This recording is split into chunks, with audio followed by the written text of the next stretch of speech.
Well, write it yourself. Do it yourself. I mean, I think this is the thing. If you're going to sit around waiting for, Lady Luck to suddenly, it's not a Julie Garland movie. No one's going to come and go, you're on. It's kind of, me? Is it my chance? It doesn't work like that. So you just have to go and do your own stuff and work with people who you like, work with people who are inventive and creative, work with people who also just kind of want to get out there and do stuff, and will find ways of getting things on. So I think, like I say it to actors all the time, I think actors are the best writers because they're trained with dealing with looping emotional arcs through the head again and again and again and again, and I think those through lines are sort of where most writers stumble. So I think there is that natural instinct of creating narrative, even if you don't necessarily think about it in that way. So from that, it's like, just do it.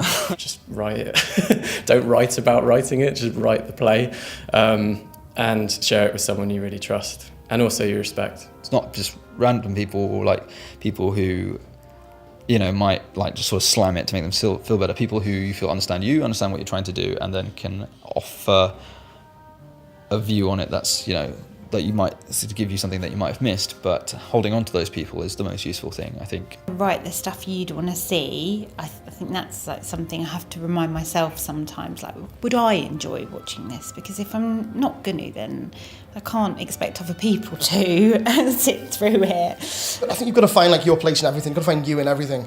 And you don't necessarily have to write from your experience, but it's got to matter to you. Yeah, you should write from experience in some way, but you should always challenge yourself and push yourself to write something that potentially is not your experience. I mean, there's no formula to do it. It's just if you have a story, it will find a way out somehow.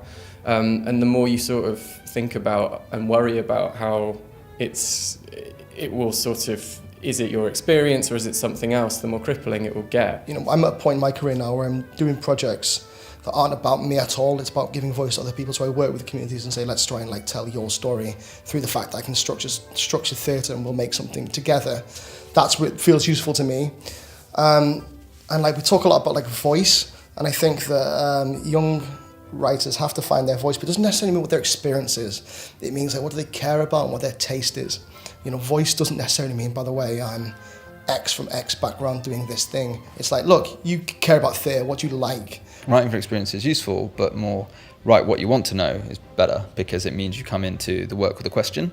Because I think if you come into something when you're settled on what that is, that makes for quite a dull piece of drama. But if you're I don't quite know what that is and I would like to push into that, and then you make yourself know it, I think that's both interesting for you as a process, but also exhilarating eventually for an audience. And don't worry about the first draft. Treat first draft like a first draft. Treat it like a sort of experiment, because for me a huge amount of work takes place after the first draft, in the redrafting and sort of finding out things that I missed in the first go. George Orwell had a great thing. He said, always write in the positive, so you're there in the active moment. But he also said, edit. And I think that's what you do. I think there's this nice image of a writer sitting on their own and like farting out a play and then being like, oh, there it is. But actually, you do get a lot of help, and I think it's not always talked about. And in theatre, the writer is it's kind of that writer is God thing. And actually, there's loads of people that have helped you along the way. I think it's rarely just kind of one. Oh, I don't know, not for me anyway.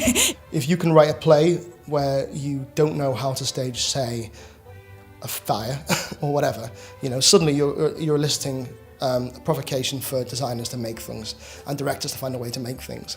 And what that does is, if you work with people who you think are exciting, it allows them to make their aesthetic. And suddenly that's a collaboration. So getting the writing done, get someone you trust to give you a deadline. Properly, and they'll be really disappointed if you don't hit that deadline. It's the only way to do it, in my opinion, because if you're anything like me, you'll just worry, and you'll just cripple yourself with anxiety and kind of go I can't do this, it's done. And it's not done, it's not finished. Be kind to yourself and just getting it out and getting something down, which can be really hard. And then later on, if you're in your previews and people are getting bored, it's because it's a bit boring. So cut a bit out. Don't get too attached to anything.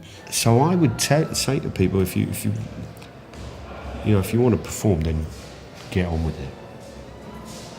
I know that's quite an old fart, isn't it? I sound like some old sort of crusty old. And in my day, what we did, of course, was we just got a stage and we bought it. But it is. That's what you just get out and do it.